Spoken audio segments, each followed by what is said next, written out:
Paul. Julia? Yeah, Julie. Sorry. Jordan. Michael. Jane. Tess. Mike. Liz. Charlie. Artie. Jimmy. Brendan. Gabriel. Ross. Salila. Jacinta. Mitra. Tony. Payman. Jamie. And I'm Jamie. And I'll just say a couple of words. Upsy. For those who are with us online, Bob is in a hospital. He will be back home in a few days. So I invited Jamie to give us an introduction, and then the group investigation will go on as usual.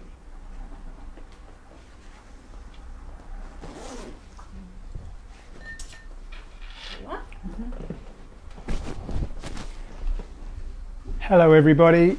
A few familiar faces. I know a fair few of you. Some of you I haven't seen before, so I'll just quickly introduce myself. I'm Jamie. I'm not a teacher. I haven't got any special information to offer you or anything. I'm a fellow traveller on the path, like all of you, and I've been looking at this sort of information for about 20 years. I met Bob about 10 years ago, and so maybe I could just share with you what it is that I've picked up along the way that's been of benefit.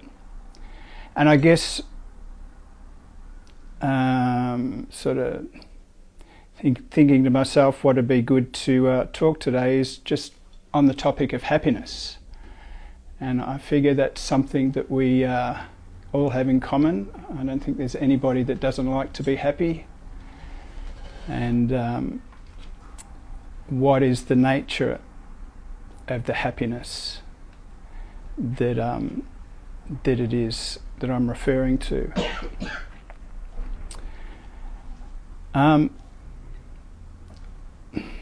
Look, I first stumbled upon this purely by accident. Many years ago, I had a spontaneous awakening, and without going into details, the one thing that really stood out was, for a period of time, was this feeling of happiness that I'd never experienced before. And the nature of that happiness was different to any other happiness, like, because we all feel happy, we feel sad, we have different emotions. And generally that happiness has a cause, but this happiness that was experienced at that time was an uncaused happiness. It was just a happiness to be. It's just purely a happiness to be alive and the pure experiencing of it. And it was a joy that was new to me. But like all experiences that have a beginning, it eventually ended. And then I was, the mind comes back in, and the unhappiness returned. And that's what began a long period of trying to understand what was this happiness that happened to me spontaneously out of the blue. And look, I can say what triggered the happiness is a very, very simple line, and it still resonates as true to me now. And I just happened to be listening to an interview with someone that I didn't really know of, and for some other particular reason, but he said one line, and he said, "What you are is not your name. You're not your occupation, the job that you do. You're not your thoughts, and you're not the body." And I'm a musician. I live in a totally different world. I'd never heard this concept before, and it just struck somewhere deep and triggered, as, like Bob says, it rang a bell as true. And I thought, shit, wow. And it stayed with me ever since. And it did trigger a period of immense uncaused happiness for quite a few months. But as I said, the mind comes in. So I guess what my misstep from then was, it seemed to me like I'd attained this happiness, that something had happened to me and given me this uncaused happiness, like it was something that was added to me. And for the next 10 years or so, that was a sort of misstep that I figured that I could therefore regain this happiness by meditating, by becoming vegetarian, giving up drugs, all the bad things I was doing, become a better person, become more loving. I went back to uni and I thought I'll become an acupuncturist because that's a very spiritual job. And I spent 10 years trying to regain this happiness that I'd lost. And in the trying to attain the happiness that I'd lost, seemed to just increase. The more I went down that road, it just seemed to increase my suffering tenfold. I thought, I'm doing everything right. I'm meditating 2-3 hours a day. I'm not eating meat. I'm becoming an acupuncturist. I opened a practice, everything. And my anxiety and my suffering and depression had never been greater. And I seemed as far away as possible from that happiness that I believed I'd attained from that experience. And that was until I met Bob 10 years ago. And I stumbled upon Bob just like I stumbled upon that experience. And but I never forget walking in here for the first time, and Bob gave me a big hug. And he welcomed me like it was I'd known him my whole life. He was like my grandfather or something. I just felt an instant resonance with Bob. And basically sat down and he said, look, just start with the fact that what you are seeking, you already are. In other words, that happiness that I was trying to get back was already there. But it was being obscured by an activity that was not detected at the time. And that's where Bob really helped. And he said, now let's start with the fact that you are already that. What you're seeking, you already are. And I believed him. Instantly I said, there was not a doubt in my mind that what he said was true. He said, now let's investigate what it is that's coming up and obscuring that fact. And what it seemed to be was an activity, a mental activity that was going on. And that mental activity, I guess some people call it, a self-center or a false sense of self. I don't really call it that. I believe there's only I don't believe we're not a non-self or anything like that. We are a self, that we are absolutely here. But there's a belief that's instilled in us from a very, very young age, from the time we're a baby, that we are separate, that we are limited, that we are vulnerable, that we're born, that we're going to die, and that we're lacking, and that to become whole and complete in life, we need to externalize our mind and go out to the world and attain objects to complete ourselves, to feel whole. So we spend our whole life under this wrong idea that by externalizing our mind, going into the world, attaining objects, relationships, whatever, spiritual experiences, all of that we're going to become whole and complete. We're going to complete ourselves. And I'm sure everybody in this room, you wouldn't be here otherwise, know that that's just futile. It's a futile game. It's a losing game. And the more we attain, the more we want, the more lack we feel. So we get to a point, and I got to a point where I had everything in life. I had perfect relationships, I had money, I had success, I had fame, all of that, and yet I was miserable. And there's nothing worse than having everything and still being miserable, because at least if you have nothing and you're poor and you're miserable, at least there's a chance that you could get something and become happy. But if you've got it all and you're still miserable, then you're stuffed. And I was stuffed. And Bob pointed out something that had never occurred to me, and that was the fact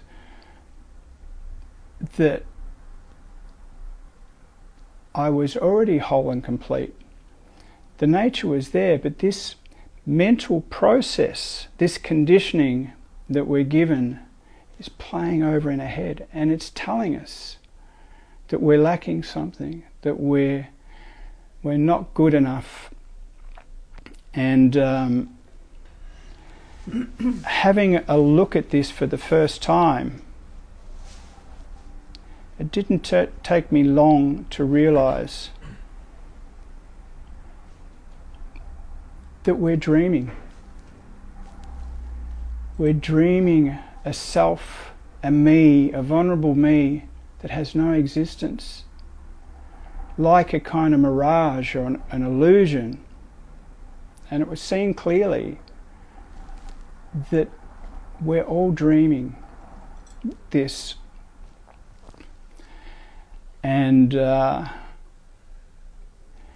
Einstein said that you cannot solve a problem with the same level of intelligence that created the problem. In other words, you can't use the mind to get out of the mind. You can't stay in this dream and resolve the dream by being in it. It needs to be resolved from a higher level of intelligence. And that higher level is us. And when I say us, I mean what we are, our true nature, reality, happiness. That happiness had never gone anywhere. And when this was seen, and the realization that the happiness was always there, it was just in the background, it was just obscured by this mental process that was telling me that I'm lacking. And it was seen as a total mirage.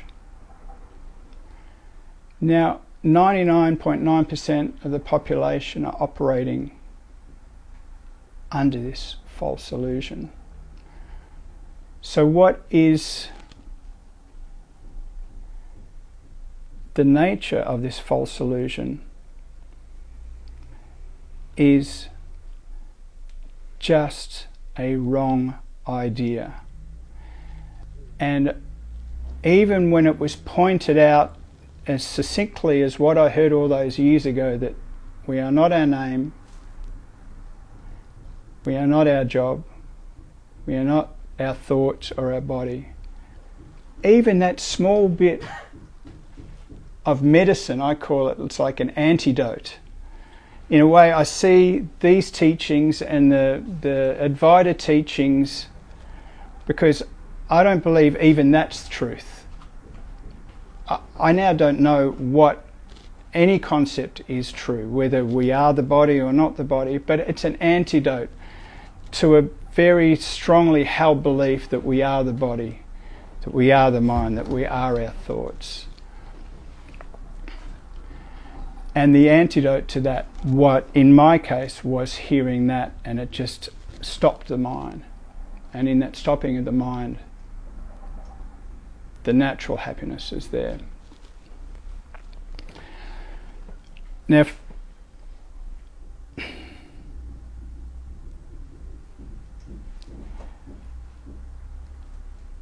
And I guess why I wanted to discuss the nature of happiness, because I believe as seekers, I spent many years as a seeker, seeking all sorts of information.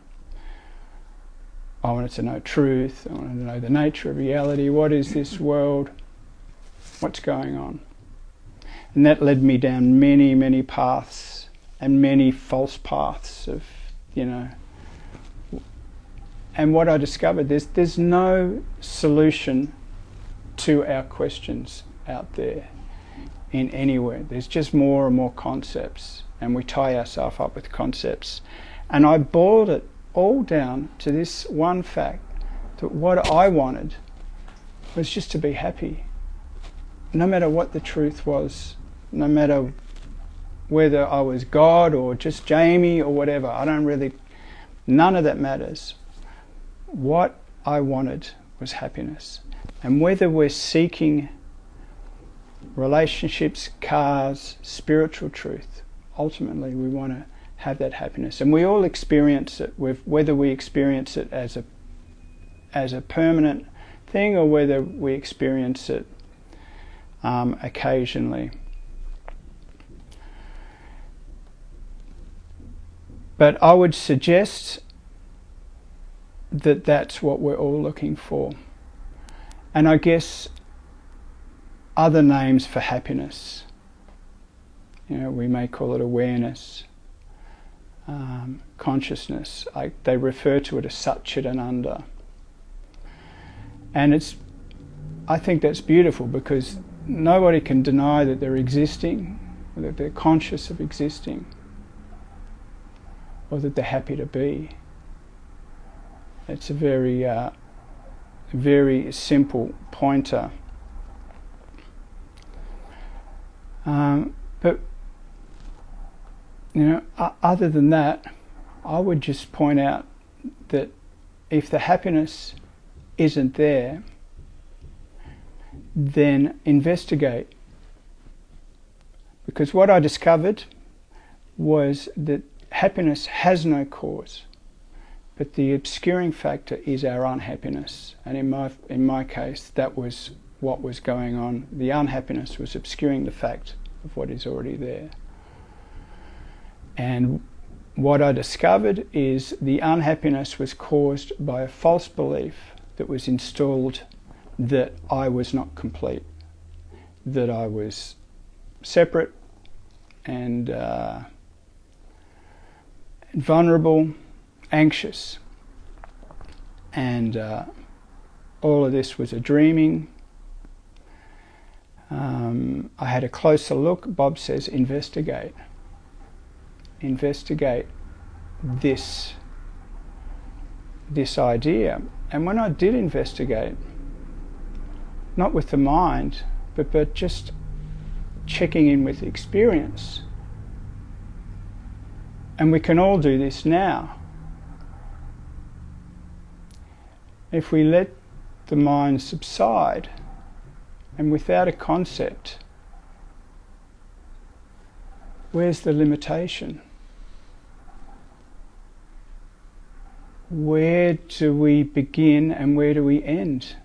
Can we find a center to what we are? Without a concept,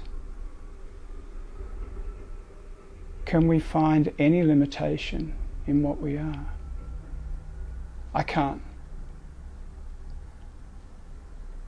My only experience is of wholeness and completeness, and even that doesn't come close. But it's certainly not lack, and it's certainly not separation. And it's a very, very easy investigation, but it can't be done with the mind. When we use the word investigate,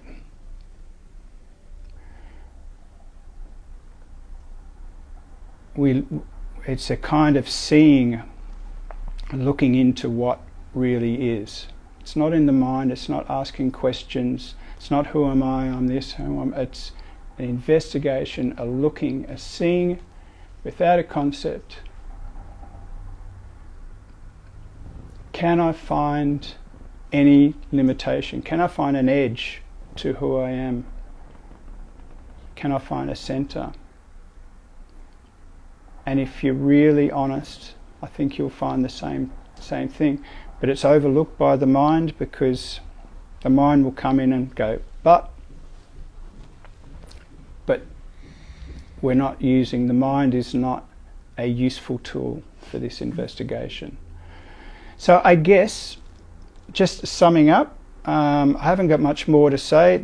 I appreciate you listening to me. That I've never done a talk like this before. It's in front of people, you know. I appreciate you taking the time to hear me out. But it's just something I wanted to share, and it's something that I discovered, that what I wanted to be is happy. And I've talked to a lot of other people. They want to be happy, whatever the truth is, whatever concept you want to hang on it. You can drop all the concepts. What we want to be is happy, and that happiness is available to all of us anytime we're prepared to just investigate our unhappiness and realise that it's a dream. The unhappiness is the dream of separation. I saw it, and hopefully I know most of you have seen it as well too. So I'm preaching to the choir here, but I just thought it'd be nice to share my experience, and what I whittled it down to, what I discovered was the cause of my unhappiness, and how that was seen as a dream. Although the dream continues, I like the example, and I use it a lot, that Bob uses, of the blue sea. You know, we all investigate. If I ask you to go down and get me a bucket of clear water out of the blue sea, you're going to say, well, the water's clear. I've investigated it, I know it. But then the dream can continue as it does, and it's not a problem, and that natural happiness will start to bleed through all of our experiences. It may not be an ecstatic happiness, but it's just a content, happy to be here, happy to be alive, the feeling of being alive, the tingling in your hands, the vibration, the loving to be is all of our birthright. And I'll leave it with that. You can take over the discussion, and if anyone has any questions, disagreements or whatever, anything to add or share their experiences, then let's continue the discussion. Okay, I'm going to come closer and include the online community. Okay. Okay, yeah. This one. There you go. Okay, so welcome everyone who is online with us, and I have good morning messages from quite a few people. Love and hugs to Bob, which I will pass on. Actually, Bob is watching with us online from the hospital, so he's getting it. He's seeing all the commentary too. Love to all. And Gilbert says, the intellect is limited, intelligence is unlimited. Beautiful, that's a nice distinction. And now everyone is invited, as usually, to share what works, what resonates, maybe something you would like to highlight. And thank you, Jamie, it was beautiful. I knew it would be. See, the beauty of the message is that it's really, really simple, really accessible. It doesn't need a lot of words to just put the obvious. There is the natural state is always here, it's always present. Nobody can deny their own existence, the presence. What obscures it is the ideas, concepts. So now, anyone would like to start and perhaps highlight something or contribute something or direct the discussion somewhere, remind something, maybe bring up the pointer from Jamie or from Bob or something that really touches your own heart?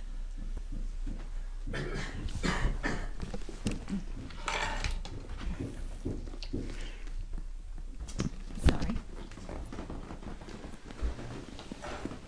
Thank you.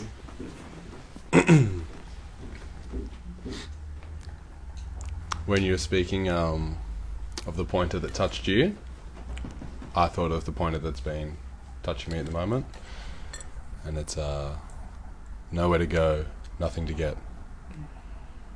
And it really just allows me just to let go and be. It's been especially powerful for me because I went through a massive episode of grief last year, but it's resurfaced this weekend, and I guess just bringing into the room this connection between love and grief. It seems like so overwhelming and so in it, and just allowing it to be there, it's just like, yeah, it can be a lot sometimes. Yeah.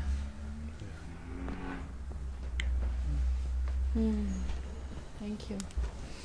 Yes, and thank you for highlighting the connection between love and grief, because as you can tell, you know, grief wouldn't be there if love wasn't there.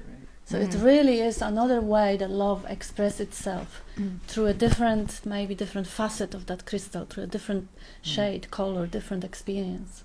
But underlying it is always love. It can be really, really overwhelming, it can be intense. But if you are in touch with that underlying motivation, which is love, it gets easy. It gets easier. That love is in the light. Like in that beautiful quote of Nisargadatta, that everything is love, even. Thank you, James. I really appreciated the purity, the simplicity, the humility when you spoke. So, it touched me. And I just wanted to respond. The other day I was with Bob at the hospital, and when I came out there was just tears flooding down. And I think I text Kat, tears of love. And I felt like I need a glass of wine. So I took myself to dinner and I had a glass of wine. And the tears just kept flooding. And then there was just the thought, it's love making room for more love. There's no separation between grief or love. That's the mind creating that separation. And there was a real sense of the sacredness of sitting in this restaurant alone with my glass of red and floods of tears. And they weren't even my tears. It wasn't personal, and yet it was incredibly intimate. And there was no separation. So I know grief has been a huge teacher in my life. I became an active seeker when I lost my father at 14. So grief is a big part of my life.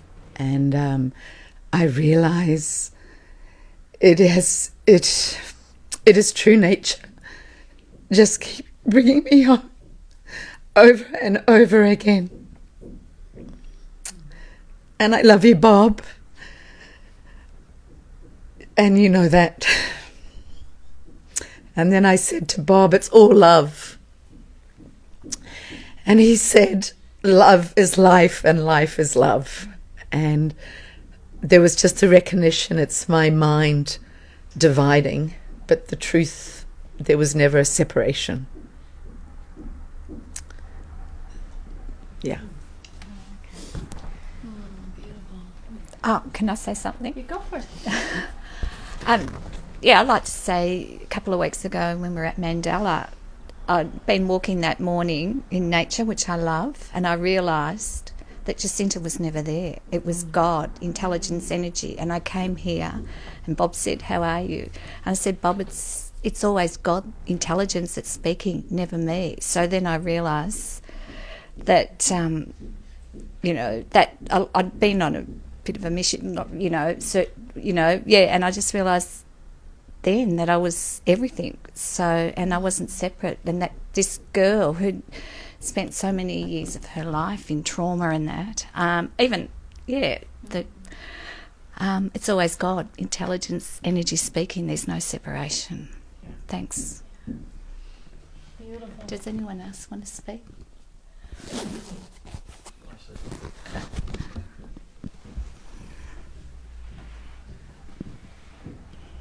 you.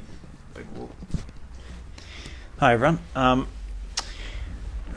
Thanks for that, Jamie. That was, I think, think everyone in here can relate to wanting to be happy, unless they're a piece of work, then like myself. Because I don't want to be happy. No. So, talking about happiness, I mean, I recently just had a baby, and it was my first baby. That would be difficult. Bit of a segue. I didn't do it. I know you might think I did. I didn't do it. Okay. I really actually did nothing, to be honest. But I was just reminded of Bob's birthday, and there was a lady on the ground, I can't remember her name, and she was talking about the birth of, a baby. I think she's a nurse, and she was talking about how she, watches the ego being created, in the hospital, and I really saw it firsthand. Just this. And this actually goes back to what you were just saying over there. This happiness, this love that we have for life. I mean, this life literally came out, and all there was in terms of this experience was just an absolute outpour of love for life. Without labelling it, a name, Jason or something. Real name's Liam, but there was just pure love for life, literally love for life, and there was no label, there was no name. It was just pure life, crying and then not crying, and doing all these things without any name whatsoever, and it was alive and living, and really just sitting with that and seeing that's where it all started. And then somewhere along the way, we started taking that name, that label as the real, and we miss the fact that it's always just been life that is living everything, not the names that have been given to everything, and that's it's not even some spiritual idea. It's actually just very logical if you think about it. How can you be a name that you were given? You were born before you were given that name. So how could that be you? How could all those things that are tied to that name, like the job that you're talking about, and Bob says the good guy, Bob the good guy, Bob the, whatever label you attach to that name. How can any of those things be you? And if you can see that, I mean, it's pretty clear what we're talking about here. And it's not a religion or a concept like you were mentioning before. It's just us coming back to our own innate happiness that we were born with. And that's all I have to say. Beautiful. Thank you. I have a funny comment here from Michael. He says, wow, I just had incredible experience. The Facebook Live just got stuck on a loop, playing over and over, perhaps 50 times, where Kat said, "Sing the light, sing the light, sing the light." Mesmerizing. Thank you for making us laugh, Michael. And yes, I'm really grateful for that topic. What a wonderful way of looking at the natural state as the inherent ability to have the happiness. It always reminds me of that last tribute song that Nick Arandes did for Bob, which starts from "I'm Bob the sailor, always happy to be." And that happy to be, the happiness to be, unobscured by the ideas and projections of the future. And he is especially brilliant example because his body is falling apart. I mean, it really does. It gives him a little bit of hard time at times, a little bit of pain and a little bit of weakness, and not a little bit really. And the happiness to be is still there. It's interesting you say that, because my inspiration for wanting to talk about happiness. Today was spending those few hours with you and Bob the other day, and by all circumstances, Bob has nothing to be happy about, because from a physical relative point of view, he's in a very aging body that's falling apart, he's in a lot of pain, but I'd never seen so much joy, the light in his eyes, the laughter, and the total acceptance and the happiness that couldn't be dampened by the pain inspired me that really that's what you want. That's what we all want. We want that happiness that is not extinguished by circumstance. Although the pain may be there, the underlying understanding of who we are never leaves us, and therefore the happiness can never leave us. And geez, if I could get to a point like that in my life and still have that much joy, and I've been in a lot of situations, in similar situations with family members where the suffering has just been intense at the end of life, that it's just breaks your heart. It's really terrible to watch, and there was just none of that. It's pure joy, and there's never been anything but pure joy in the 10 years that I've known Bob. And he's been through a lot of different challenges, and that was behind my inspiration. I was really sort of thinking about it the weekend, going, geez, I don't want truth. I don't want esoteric knowledge. I don't need anything. But what he's got, that's what I want, and I've had that, and I still have it now. It's here now. But I guess when we boil it down to the essence, and it's exactly like what you're saying. It's a pure love. It's not a positive. What we generally think of as happiness is getting what we want. That's what 99% of the population thinks. When I get what I want, I'm happy. When I don't get what I want, or I get what I don't want, I'm unhappy. That's not what I'm talking about, because that's almost like pleasure. We feel pleasure when we get what we want. This is not a positive. It's non-dual, so it has no. This happiness doesn't have an opposite. It's the underlying nature of what we are. And the way that we use language implies it as a positive, like we pursue, I want to get happy, I want to become happy, I want to pursue happiness. It's like we use language like, this room's really cluttered, let's create some space, move all the stuff outside. We're not creating space, the space is here. We're removing the obscuring factor, which is the people and the couches and that. We're not creating space. The space is the natural state of the room. And it's the same with the happiness that I'm sort of pointing to. It's our natural state. And the removal of the cluttering factor is just the false belief in separation, in the dualistic mind that is happy and sad, loving, hating, whatever, that operates in this limited dualistic fact that is not the reality. The reality is that happiness. It's just our natural state. It's not a positive emotion. It's just the contentness, the happiness to be content. Nothing's wrong.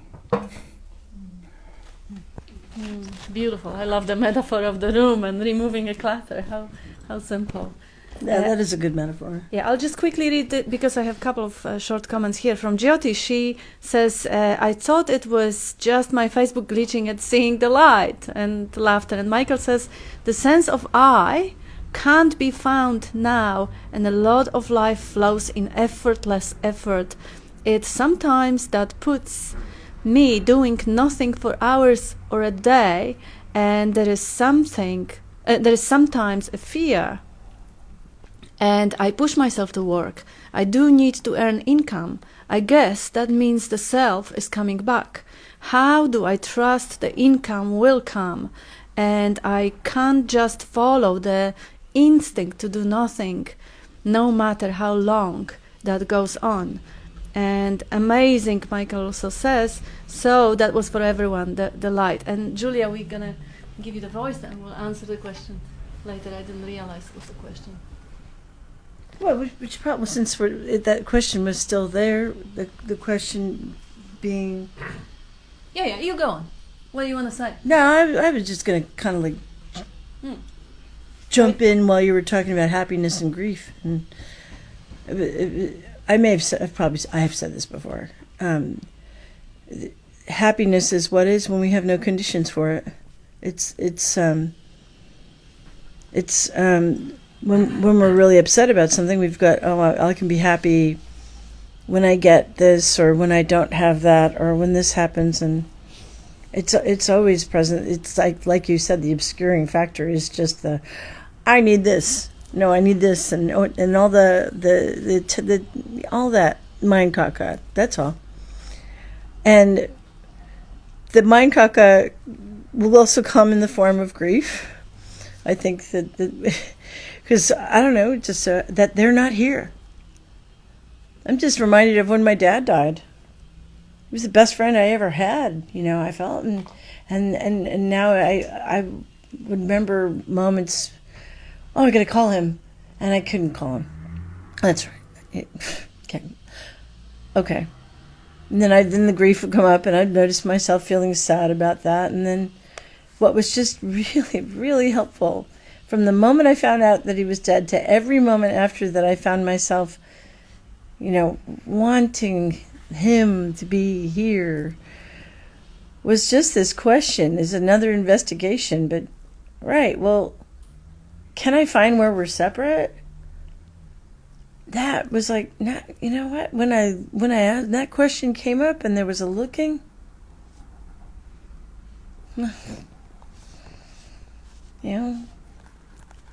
Anything that would come up would be in the form of a thought or an obscuration. And maybe when I would see through the BS thought or whatever, I wasn't like feeling all of a sudden really joyful or whatever, but I wasn't feeling miserable either. I was just as I am, which is better than I guess there's a comparison, but it's better than that feeling of lacking. It's still just as it is, and that's always good. That's fine. What more can you want? Anyway, I don't remember the question that was asked of the... About income. Yes. Going to work. Going to be in the nothing. Yeah, I guess that life is going to... you might not get the work. That's the thing. You might not get it. You might not. It's just that when you don't have a story that you should... that it should be, it should not be this way. It should be that way. When you're just, okay, well, if that's what it is. That might also include me hustling and doing more to get work. That's fine too. It's the obscuration to this happiness is really it should be this way. It's just a thought. Yeah, the question really is, Michael, you ask a question somewhat, whether it is okay to do nothing and wait and trust the universe that it will provide, or whether you should push yourself a little bit more to get that income come. The real question is, do you even actually have any saying or any power? Are you even a doer who have that choice? Because if you don't, then you may actually just stay as that field, as that open field of witnessing presence, and see if from that field the movement to do something advertised arises or it doesn't. And if it does, if it's charged enough, you will see the body following it. If it's not, you will see the body staying as it is. And I had a couple of days ago I had an individual call with someone from Europe who had exactly the same struggle, and even in the same field as you, Michael, having a situation where the coaching clients weren't really showing up, and there was a rent to be paid, and there was an eviction hanging in the air, and there was no money in the bank. Like, what am I going to eat now? And should I be trusting life? Well, it is always about finding out what is already present. Is that trust already present on certain level? And you know it is. You know, you don't have to trust life to give you another heartbeat or give you another breath. Just relax to that field and see what comes up. If there is no obscuration of the idea that I am the doer and this is my responsibility to manipulate the reality and stand against life. If life moves you to do something, the doing will happen. If life doesn't, it won't. And funny enough, just half an hour before we had that call, he got the email of a client signing up for a few sessions, and the money landing on the account paid up front. So yes, life works in an amazing way. But what Julia said is important also. See, if you look from the perspective of life, through one body, that life will get a lot of money. Like Jamie will have career, will be famous. He could still travel around the world with the best ever known ABBA cover, Born Again. He just gave it up right now. You had enough, didn't you? But yes, he had money, fame, name, everything. And through other bodies, you may just have ambition of being on top of the world, and you may suffer being deprived of all of it. From individual perspective, incredibly unjust. Why some are being born with sickness or disability or poor or traumatized, and another one has everything. And why the one has natural base level of happiness and another one is depressive. No justice. Is the incredible diversity of life. From life's perspective, you as life, you have it all. Through one body you are wealthy, through one body you are healthy, through one body you are neither of it. And it is possible that the job will dry out. It is possible that the job will multiply, regardless of what you do. You may have the narrative mind saying, oh, this is all my fault, I'm a piece of shit, I shouldn't have, I should have. Or you may have that narrative mind commenting, and you have it recognized that this is just a narrative.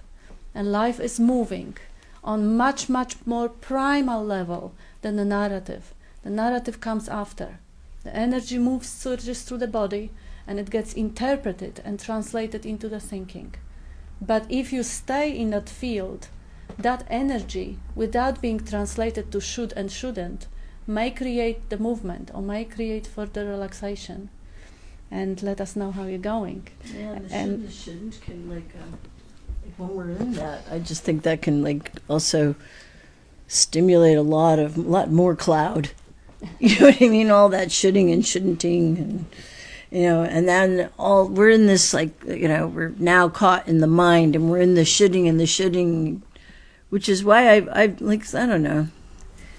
I discovered a long time ago, if it's at all possible, when there's an action to be taken or whatever, to just let go of all the if you can, might not be able to, but when you see all the obscurations, to let them go and just come back to this place of just what is. As if we're taking action from this place of the shoulds and the shouldn'ts, and oh my God, those actions can, I think maybe make things worse. I always maintain an attitude that life has brought me this far. Yes. It's not going to drop me now. I've been through all sorts of difficulties, and it's the good and the bad's going to come along, but life has brought me this far. Yeah. And I have absolute faith that life will take me through, and that faith is the kind of surrender of being able to take the step off the cliff and know that there's something there to, without knowing what's there, to know that something will be there. That because it's the feeling of separate. Once the knowledge of wholeness is there, where can you go? What can you do wrong? It's all just happening. It's only the feeling of separation, that I'm the doer. Am I steering my life in the right direction? Did I make the right decision? And that's the paralysis by analysis of, am I making the right decision? Should I have done that? Oh no, it's all going to fall apart now. That's the suffering. The acceptance is, even if I lose all my money in the bank, it's not going to affect my happiness, because nothing external from you has any ability. It has no ability to make you happy. Anything external also has no ability to make you miserable as well. Only you can make yourself suffer. Only your own mind can do it. Nothing externally has that ability. And that's the understanding that that's the control that we do have. Whether we go into the narrative, the poor me, oh my God, my life is falling apart, nothing's working out, or we stay in the knowledge of what we are, of the reality that nothing can complete me, nothing can be taken from me, because I'm already whole and complete. I am that. It's okay. Yeah, I've just I might be in that 1% that's got a different kind of journey, but as you find out years later that people have been thinking, oh, what an idiot, she just hasn't looked deeply enough, quite often. But yeah, so here it was. I always sort of thought there was just energy moving around, and that was it, And so I could never blame anyone for what they did, because it was just they're just the sum total of what's there at that point. There was some sort of hidden blame, self-blames and stuff going on, which you unpack, as you go along. So, I was always interested in the negative detail in architecture, not the positive. I always kind of later on, realised, I've just got to unpack. The shit has to be unpacked. And then there will be peace. That was the notion, If you unpack the shit and there'll be peace. So, the word love seemed a bit weird and bulky, and happiness. I was never going for stuff. And I've realised more recently I was just running away from discomfort of the next second through the next few months. I don't really care about years ahead. It's always this, fear of future. So all the interests in life were like sci-fi, future stuff. It was so easy to drop the whole regret, guilt thing. I never really had it. Not that interested in the past. Fascinating to watch, oh my God, the universe can do this and that, it did that, and it's all fun.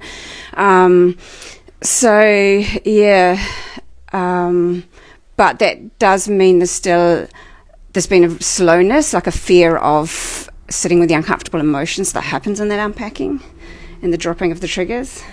So that can be put off for years. And so, my life is only just starting to, first time living by myself at 55, I haven't been able to afford it before, just all the hang-ups in the system. Suddenly this last year been unpacked quite a lot, but by weird process. People think just bizarre processes that go on here. I see, other lives with guts to the things, aliens with things in my shit, whatever. It's all visual stuff that arises and dissolves and disappears. And, someone pointed out, do the whole thing, what aspects of you are holding on to that. So there's always a checking what aspects, and they take different shapes and they disappear in different ways. And then there'll just be space and just a lightness in that particular area. So when you cast around, that thing isn't there anymore. And so I've had moments, it's more through probably people actually non-dual people, but giving transmissions in a way.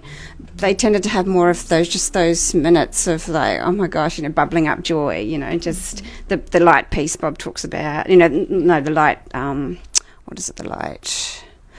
It's just that there's nothing wrongness, the light, there's the bubbling joy comes out of that too, because it's empty enough. It's been coming up lately, but it's just missing me right now. So everything's blanked. Blankety blank. Maybe stay there.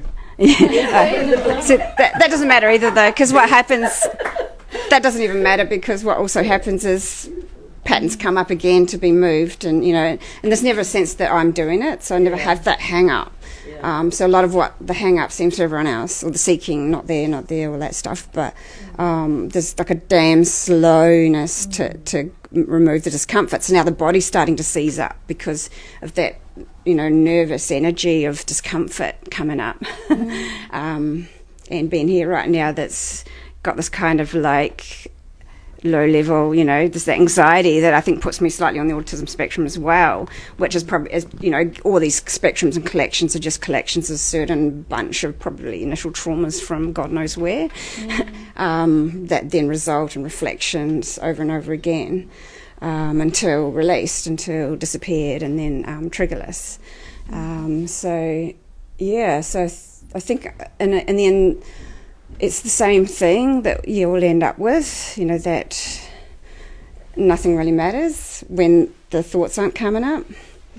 But here, there's no the behaviour that's taking place is dropping the triggers, and then more of that arises, more of that emptiness, not emptiness, but lack of stuff, lack of.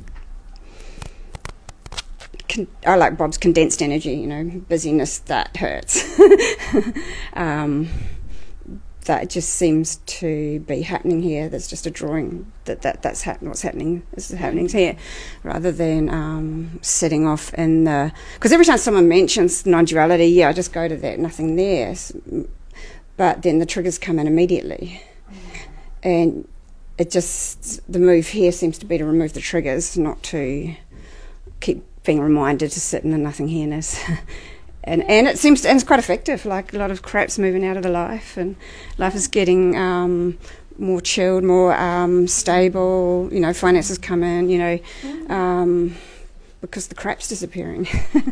Yeah, and that's what Jamie was saying in the introduction. Kind of removing the obstacles, because the peace is a natural state. Really, we have Gilbert here saying. Jyoti says, I obviously personalized and was secretly hoping to see the light, about that frozen loop in Facebook, seeing the light. And Gilbert says, watch the mind and see how it operates, is quote from Bob. Cease to embroider my details on the plain cloth of existence. Self-importance is just crap. And beautiful, absolutely. And just see how the energy moves. If the energy moves to unpack, or the energy moves to let go, or to drop away, the energy moves to focus on emptiness rather than on forms. It's all on life. And we have, Billy says here, hello Kat, I hope you are well. Thank you, Billy.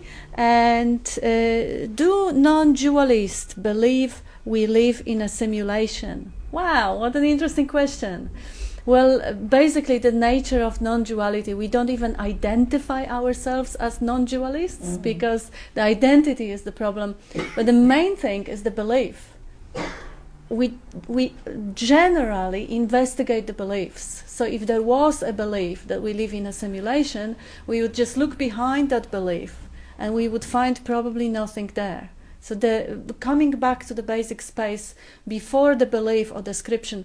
And yes, we do describe things in metaphors and in stories. We do sometimes say that it is like, I like to compare the whole projector here to the computer, or the narrative to the text-to-speech. I like the metaphors of biological machinery that creates the world, and we do often use the metaphor of a dream, the daydream. When you're daydreaming, you're kind of creating the reality of the future. That's the daydream. Those are only descriptions. They are necessary to describe the experience. The experience is non-conceptual. There is no belief in it. There is no need to hang on to the story that, this is illusion, this is a dream, this is simulation. Those words are completely unnecessary. Those are only coming up as a description of the experience. So we are not attached to any of those concepts. If the concepts arise and they fit someone's descriptions, we don't object to anything, because there is no one who has any choice what resonates, what doesn't. I actually heard that metaphor of simulation. I think it's kind of cute.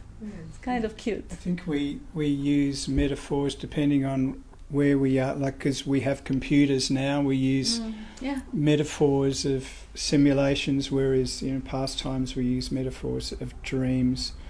But I think, like I was saying before, a lot of these pointers are like thorns to remove a thorn. We have a wrong idea in place that this is a solid reality and it's external from us and we're separate from it, and that's a thorn. And these ideas of a dream and simulation or whatever can be thorns that kind of remove that, but ultimately they're both discarded, and what we're left with is non-conceptual, because what we are, what reality really is, which is that which never changes, is non-conceptual. You can't hang a concept on it. So any concept is not going to be truth. Yeah. They're just pointers, and some concepts are more accurate than others, but ultimately all concepts are to be dropped, to be left with the happiness. And we're using them. We're using concepts really, and I put it on the cards. I kind of love how it came to me, because it wasn't really nothing. There is no me, so nothing is really mine. I open my mouth and it expresses itself. In those 4 basic ways of investigating, we're using metaphors and concepts to offer the resonation. If something resonates, that is the energy that is behind the concept, that is resonating, that rings the bell. Recognition, something that is supposed to, yeah, I've seen it, oh yeah, of course. And reflection, we reflect on metaphors, we reflect on a metaphor of biocomputer or a dream or whatever, and they again can bring back that relaxation. And we relax. So I put the cards, the 4 colors, 4R: resonate, relax, recognize, and reflect. So this is really what we're doing. Description is never the described. Metaphor of the mirror, metaphor of the iron stick in a fire, or metaphor of the blue sea on a blue sky.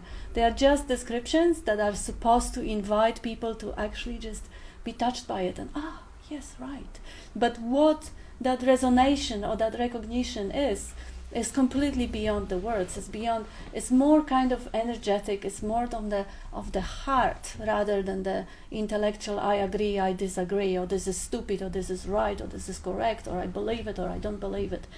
That's the beauty of it. It's just it doesn't require anyone to have any belief system whatsoever. If anything, we invite people to just look through it and discard it and let the life to be that beautiful, radiant mystery that it is. Unknowable, undeniable, but unknowable. We can't deny the existence, but we can't capture it. We can't put it in any frame of reference. We can't objectify it, because it's a pure subjectivity. And I see Cole has the mic. Yeah, I do. This feels a bit historical after the last 5 minutes. Of course, whatever we say is not going to cut it. I mean, speech and ideas are never going to capture what we're on about in this room. But that's, as people say, that's all we got. So I was going to actually throw in a couple of ideas or concepts, and it's like, and I just want to share them with you. That the thoughts that this is a total disaster. What am I going to do? That they come up all the time. But there's a lovely little pause, and then I think, well, what could possibly go wrong? It's that, and that's I suppose that's really what I wanted to say. Just ask yourselves the question: what could possibly go wrong? Nothing. Yeah? Beautiful. Yeah, keep it. Put it, Marty.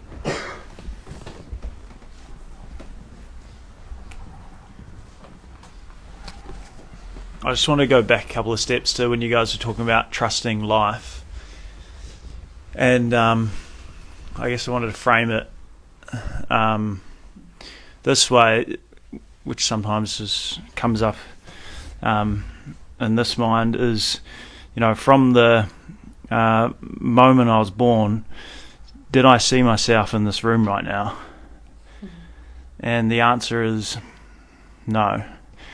And even 2 days ago, did I see myself in this room, in this moment right now, talking to all of you. No, I didn't. And do I really think that I led myself here? And the answer is obviously no, I didn't lead myself here, because it's, how it's impossible for the intellect to comprehend all of those, moments and across time and I guess it just sort of shows you that life is happening right now without anyone leading it anywhere, and these thoughts, these obtrusive thoughts that you've been talking about, just like sort of wedges in the river that sort of block the flow of life. And we're all experiencing these wedges as suffering, stopping the river that wants to flow from just flowing freely. And I think what we're talking about here is seeing that the river's already flowing and you can't stop it. But these thoughts can be, I guess, somewhat removed and allowed for the river to just, life to do already what it's doing without the friction that has been, on it. And I think that's, that's kind of how I view it, is that my life's already been lived this entire time, and it's kind of funny that that someone ever thought that they were doing anything about it. And and once you let that go, life flows. Whether it flows and you have a moment where you experience, so-called sadness or so-called happiness, it doesn't really matter what that experience ends up being. It doesn't have to be necessarily happiness all the time. But that's just the way that life intended to flow. And I guess just accepting that. That's exactly it. And if I could just add that the happiness is the acceptance of the sadness. Yeah. So when the sadness is there, that's why I said it's not a positive, it's not happiness as the opposite of sadness. Sadness can be there, the grief can be there, the fear can be there, the anger can be there, but the underlying happiness is the acceptance that it's okay for it to be there, that it doesn't need to be other than what it is. That's the happiness, that it's okay. Even the thoughts themselves aren't a block, because the thoughts never stop occurring of whatever, what if this happens, negative thoughts. The thoughts have no power to do anything. They have no power to block the energy to do anything. The only blockage is the energy of belief that goes in to the thoughts or the non-acceptance that it's real. Thoughts can do whatever they like. The true happiness is the acceptance of the thoughts being there, the sadness being there, the grief being there, and left as it is, it moves on naturally as life, as that river continues to flow. The thoughts, the feelings, everything are free to move on. It's the energy, the sort of contracted energy of belief that goes in it that keeps those things hanging around, and like a friction creating heat, and and that feeling that to me that the happiness is the acceptance that even when I'm sad, I'm still happy because I'm accepting of the sadness. Yeah. Nice separation. Beautiful. Yeah, on the point of language as well, like it's almost, it strikes me, it's almost like it would be better if we didn't use the word happiness, because immediately you use the word in language works in binary opposites. And so it sounds like we're talking about the same old, happiness from eating a chocolate cake or whatever it is, and it's not that. It's so not that. And I think, as I've said before, for me, one of my sort of big misconceptions was the expectation that the sense of duality or the impression of duality and all that goes with that would sort of disappear in a puff of smoke at some point, and then you get to this other place of non-duality, right? Whereas in fact, the duality is part of it, and like the ocean being blue, and the ocean is going to stay being blue. So grief is going to remain grief. There is nothing that is not, let's say, the natural state. There is nothing, absolutely nothing. So in that sense, triggering, for instance, is the most beautiful action of the natural state. If we understand it, and there is no crap, right? I mean, I know relatively that's the way we speak, but that's my understanding anyway, that it's everything. It's like every single minute movement or experience. If we understand it, then it's all part of it. And for me, that was like a huge. Oh, right. It's good because I think the feeling was that now I inhabit this. It's not just a concept anymore. This is what I am. And I think that was, again, I'm just trying to use language here, but. Yeah, beautiful. The way Bob puts it in a beautiful, bluntly simple one-liner is the psychological suffering is caused by the resistance to what is. And when the resistance is recognized, it naturally relaxes. It can still be there, but the belief goes out of it.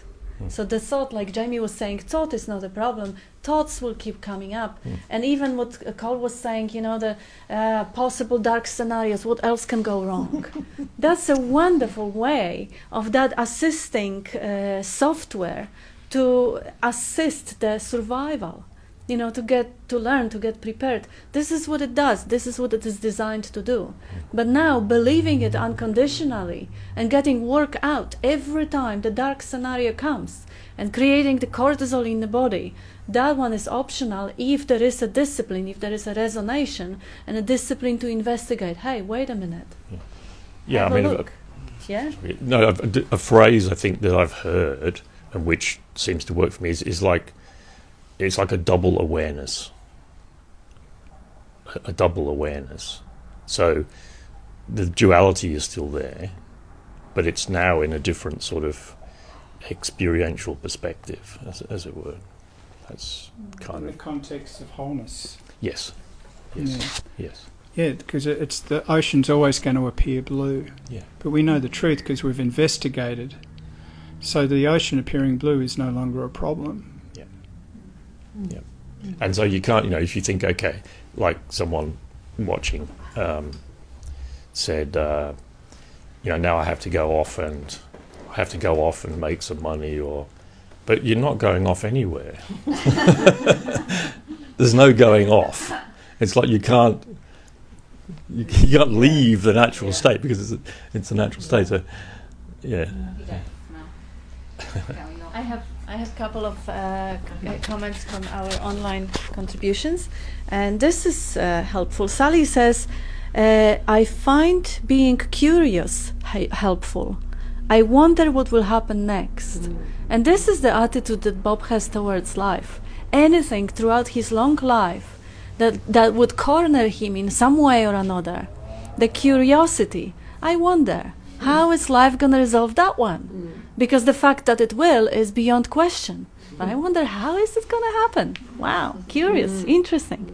Thank you, Sally. And Michael says, beautiful, thanks, Kat and Julia and Jamie, awesome. And Bill says, can you put the mic closer to your lips? Can't hear, even with the volume up 100%. Thank you all for your love and wisdom. Yes, please remember Mike as close as we can. And thank you, Bill. And Gilbert says, awareness has absolutely no mechanical nature. Whatever concept you put on it fails. Non-conceptual awareness is great perfection. Beautiful. I love it. I love it. I love actually using a metaphor of that whole thing to be like a machinery.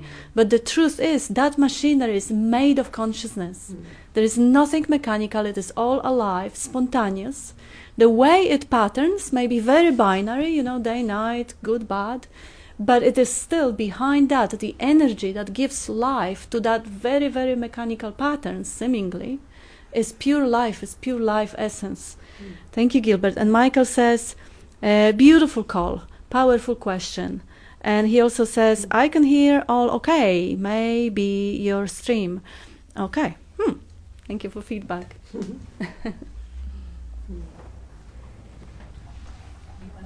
Mitra. Cool.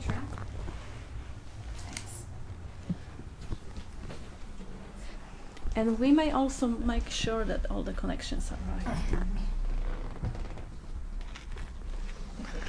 Thank you, Jamie, and thank you, Kath. It was really great. I mean, thanks for sharing your experience and its simplicity, because just my mind is addicted to complications. And I also noticed that when I'm going to ask another silly question, but I share this experience first, that when I actually just, because my question, I'm obsessed with this, like last 5 years, I've been really obsessed with this. And after asking so many questions and, really just most of the time I'm more confused. But anyway, I try to just use Bob's pointer, am I aware? And I just, when I ask that question, I just go to that experience, right? Yeah. And just going there as often as I can remember this, right? I don't still have a very clear idea of what it is, but I mean, it's very simple. I mean, I just go to being, right? Yeah. I just go there.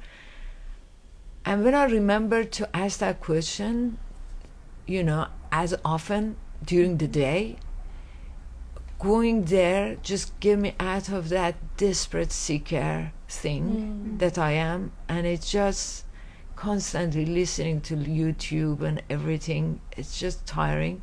But I feel like less inclined to do that when I remember to do it as often. And I feel that sense of peace, But again, maybe in a couple of days I'll forget to do it as often and I'm just back to being the seeker. And anyway, so I'm just really honestly trying.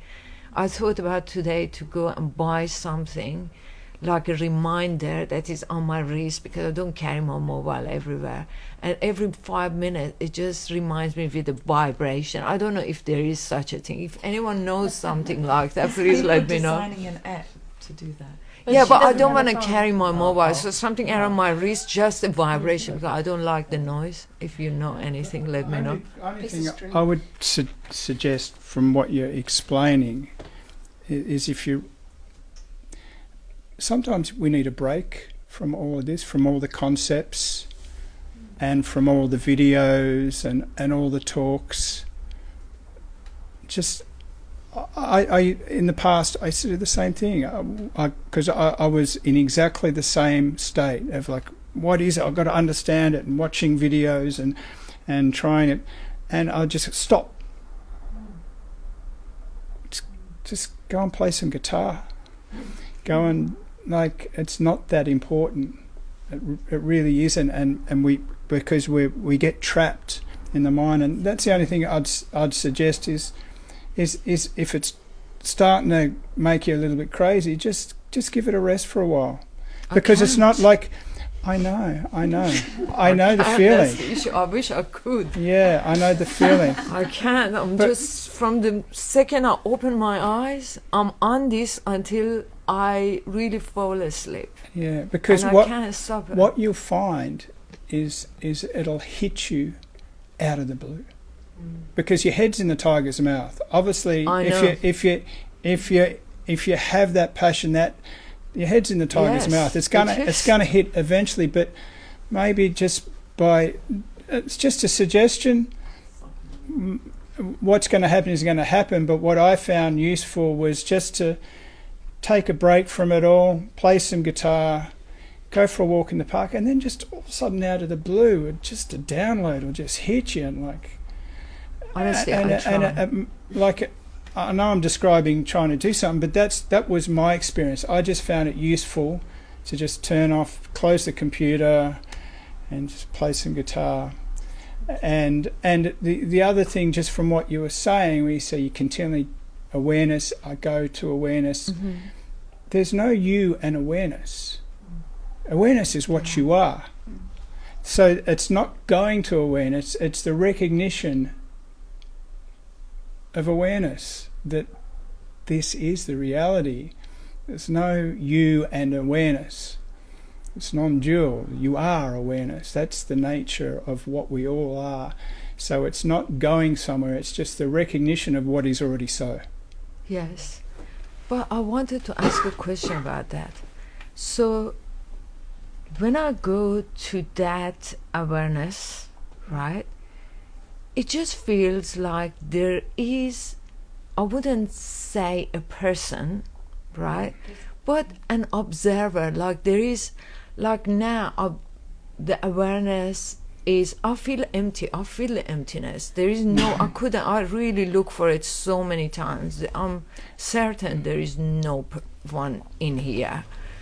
But still there is a sense of observer, like now observer is observing, and when I close my eyes and I say, am I aware right now? Yes, I sense a being, but there's always this observer observing this being.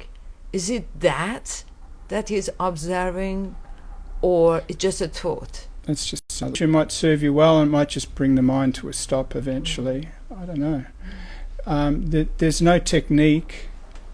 Or the only thing I could suggest is that what we are is prior to the senses. So it can't be seen, it can't be tasted, touched. It's not available to the senses to investigate. It's prior to the seeing, prior to all the senses. It's that. So you are absolutely 100%. You know you're aware. You exist. Yes. How do you know that? It's just there is a knowing. Right. It's just is, isn't it? Yeah. But you don't need to go to your senses to know you're aware. It's just is. It's just the reality of being alive, of the aliveness. It's not, and it's just the obvious awareness. But it's not something you go to. And it's not. It's just what we all are. But that sense of witness then is a thought. Yeah. Is an addition of mind. Yeah. Okay. Yeah. I have a comment from Gilbert here. He says, no one can go to awareness the very idea of needing to do or go anywhere is the illusion of separation. Yeah. So if you recognize that, Bob has few different tips and points. First one is just relax. You know, you see how everything is known in the space of awareness effortlessly.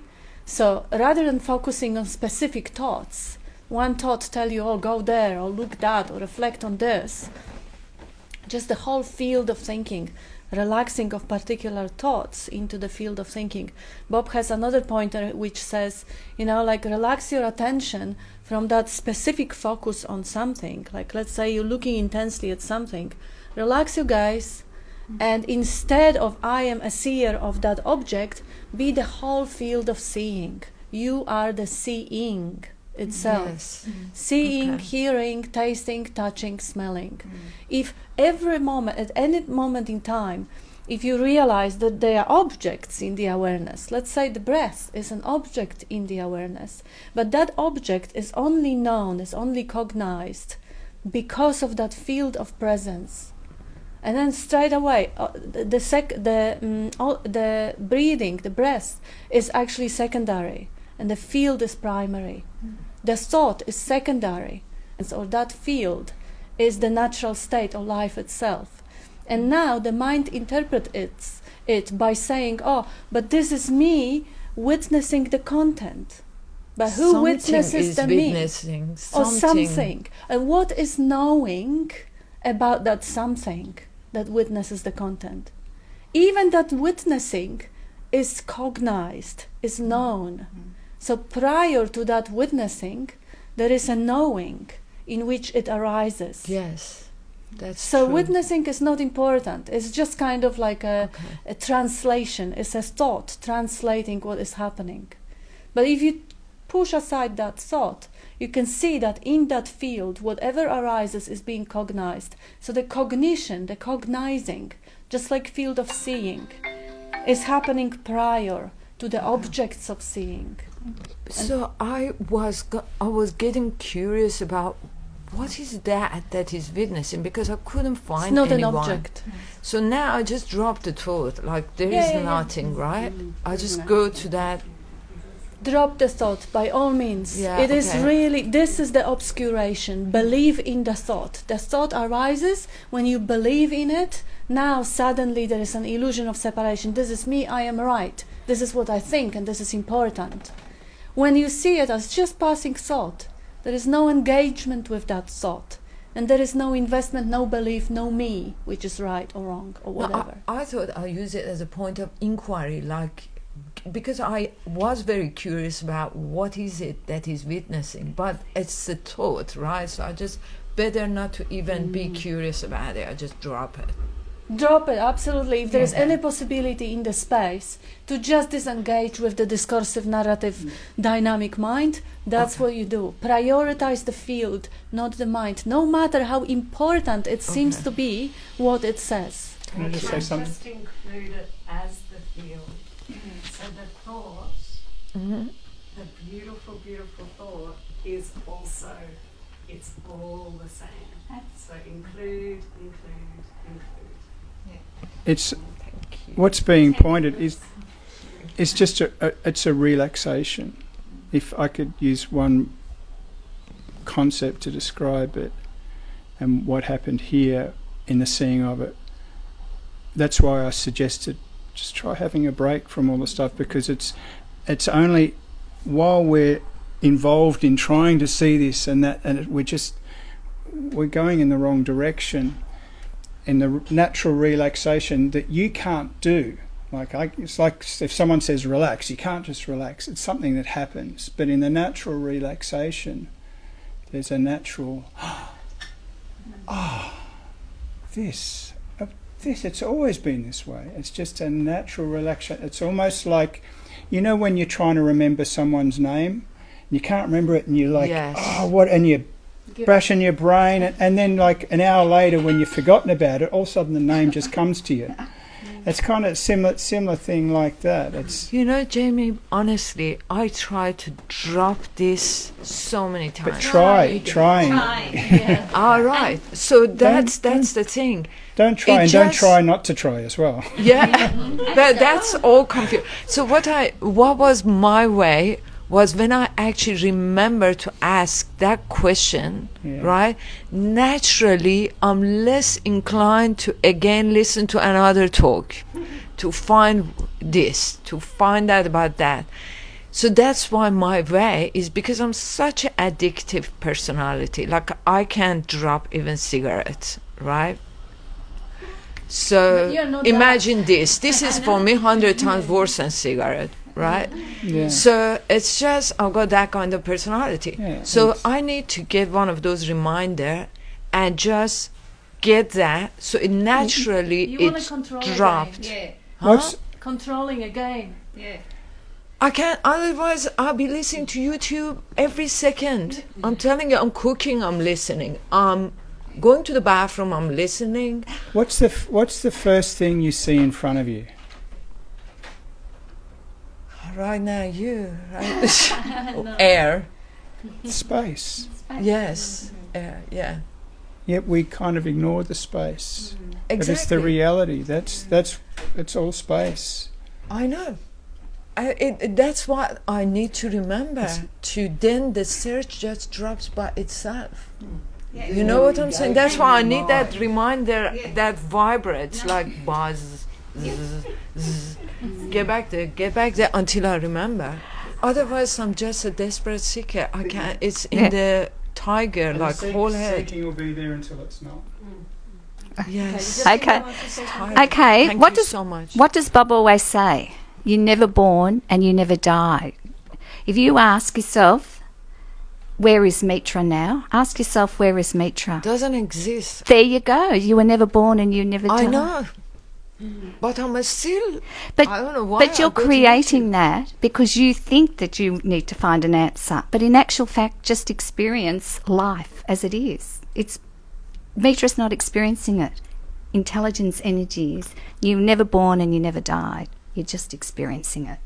You could say like, "Hi thought, oh die." Yeah. I learned that from a book before I discovered any of this, and I was getting sick when I drank coffee to start with, and then when I liked some guy, I was getting physically sick. And then this book says, it's just a thought. If it comes up, say hi, oh bye. Just get yourself a gentle way of the process happening. I have a couple of things that I have to include from the online community.